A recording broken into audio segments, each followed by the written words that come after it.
రేపు మొగుడింటికి వెళ్ళాక ఏమవుతుందో నాకు తెలుసు. పోయి చేసేస్తా. ఇది ఎప్పుడు నేర్చుకుంటుందో ఏమో సంస్కారం మారదు, ఏం మారదు. 1 o'clock at night.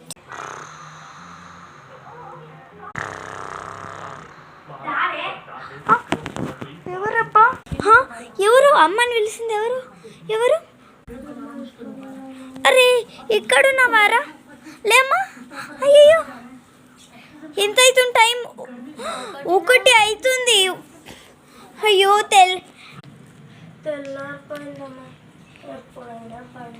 పొద్దునైందమ్మా. సాంపి చల్లాలి, కుక్కుడు పూకు అనాలి, కుగుడుకు వెళ్ళి సాంపేయాలి, అదంతా పని ఉంది. నువ్వు బాసన్లు అన్నీ కడిగావు కదా, ఇప్పుడు మళ్ళీ పొద్దున్నకి పడుకుందులే. అవును, మళ్ళీ పొద్దున్నకి కాలేజ్ ఉన్నాయి, బట్టలు ఐరన్ చేసుకో. ఆగు.